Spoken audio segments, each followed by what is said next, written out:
passé, depuis le 11 juin 2024. Avant le 11 juin 2024, le compte bancaire de AEPAE EPC ouvert chez Banco Santander affichait un solde, tenez-vous bien, de 22 020 euros, c'est-à-dire environ 14 400 francs CFA. AEPAE EPC n'avait que 14 400 francs CFA, 22 020 euros. Le 11 juin 2024, en une seule journée, 3 virements sont arrivés dans ce compte venant de la Banque Santander. Avance de démarrage, soit 20% du contrat, 28 millions d'euros, environ 18 milliards 400 millions de francs CFA. Avance pour dépenses engagées, 23 289 892 euros, environ 15 milliards 300 millions de francs CFA. Crédit commercial, 4 710 107 euros, environ 3,1 milliards de francs CFA. Total reçu en cette seule journée du 11 juin, 55 999 999 francs euros, environ 36 milliards 700, c'est-à-dire nos fameux 37 milliards.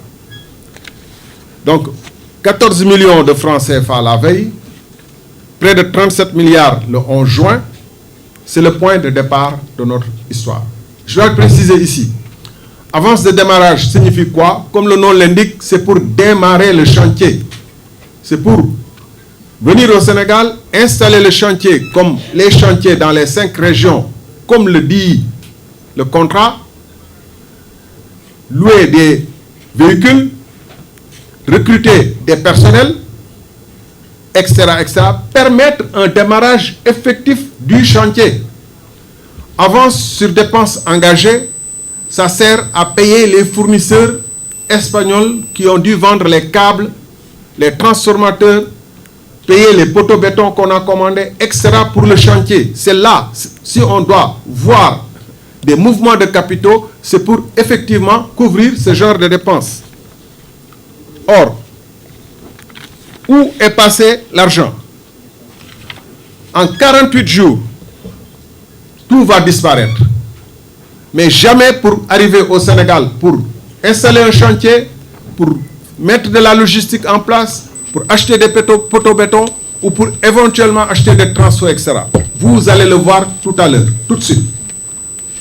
Ce que les relevés bancaires montrent, ensuite, est sans précédent.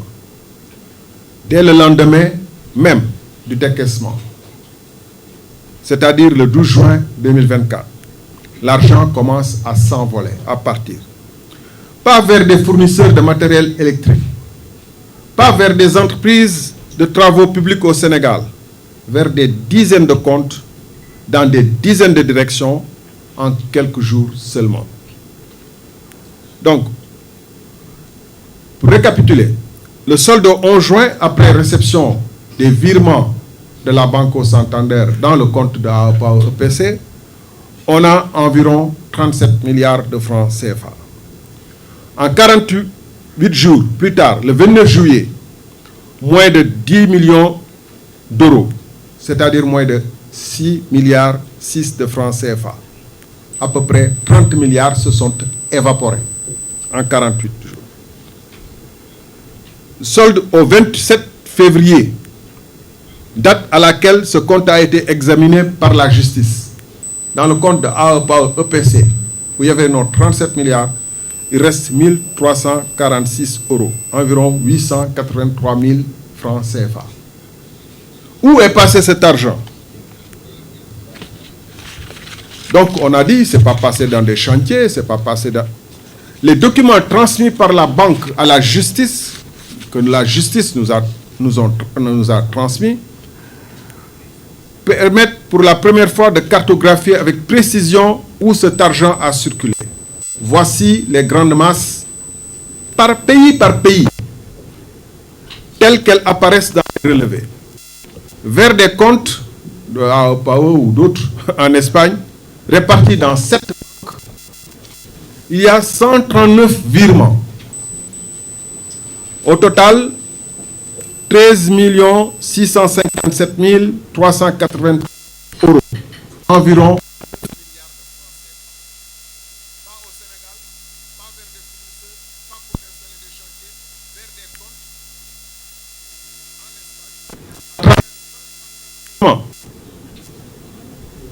« 9 milliards partis.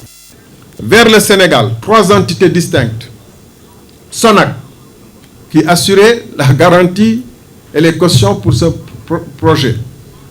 7 744 221 euros, soit environ 5,1 milliards de francs CFA. AEPAE SUARL, une entreprise locale qu'AEPAE EPC a créée après avoir divorcé avec AEPAE au Sénégal. 1 799 263 euros, soit environ 1,2 milliard de francs CFA. Dakar Energy Project, SUARL, 1 052 000 euros, soit environ 690 millions de francs CFA. Donc, 27 virements, une deuxième masse, 27 virements, 10 595 484 euros. Au total, 6,9 milliards de francs CFA sont au total venus au Sénégal pour ces 3 entités, Sonac, AOPAO et SUARL, Dakar, Chine. De câble. Les seuls virements rattachés au matériel électrique sans que ce soit arrivé au Sénégal. Vers la banque,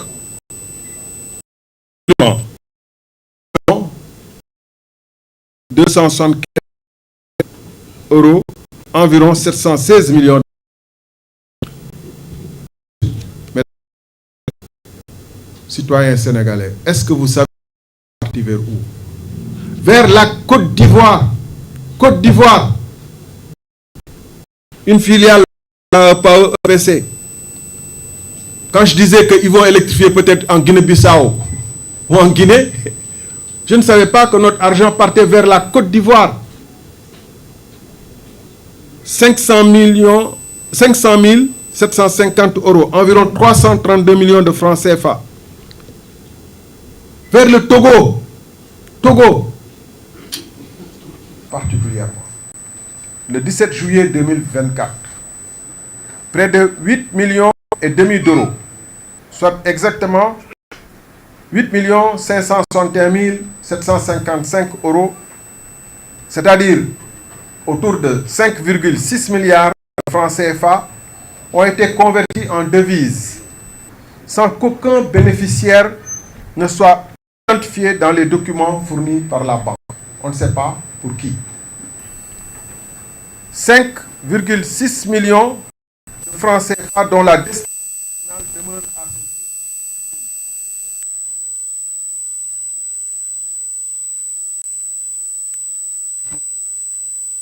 dans les parties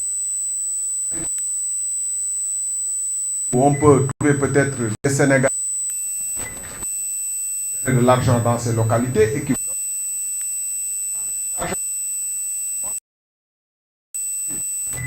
ces gens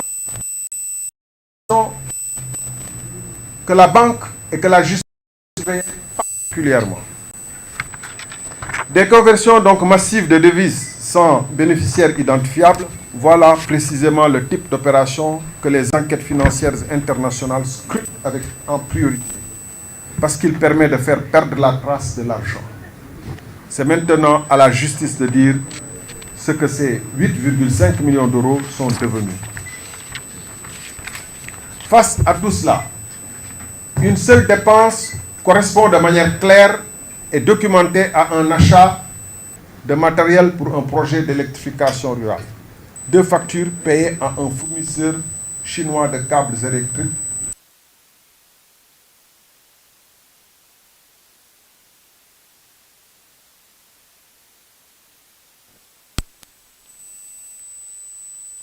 factures n'ont été payées que 10 à 11 mois après la réception des travaux.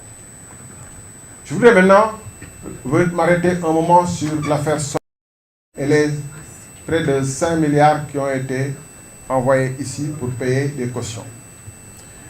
Une garantie payée avec l'argent qu'elle était censée garantir. Un point particulièrement grave donc, c'est les paiements effectués au profit de la Sonac, la Société nationale d'assurance du crédit et du cautionnement. Ce point avait suscité une vive polémique entre la Sonac et la COP, vous vous en souviendrez. Cette dernière avait vainement demandé à la Sonac la preuve du paiement des primes à bonne date, en rappelant qu'un règlement intervenu après le décaissement de l'avance de démarrage serait une cause de nullité. Grâce à nos recherches à l'international, nous avons obtenu la confirmation que ces paiements intervenus les 14 et 20 juin 2024, les relevés bancaires confirment qu'ils ont été effectués avec l'argent même que ces garanties sont censées couvrir. C'est-à-dire, c'est de l'argent qui était destiné à aller dans des projets d'électrification rurale que l'entrepreneur a utilisé pour payer des garanties qui devaient couvrir cet argent. Je dois vous fournir des garanties qui doivent à double titre montrer que j'ai la capacité financière de faire ces projets, que j'ai les ressources financières, et aussi pour vous rassurer que si votre argent disparaît, je vous le rendrai, mais je ne peux payer ces garanties qu'avec votre argent.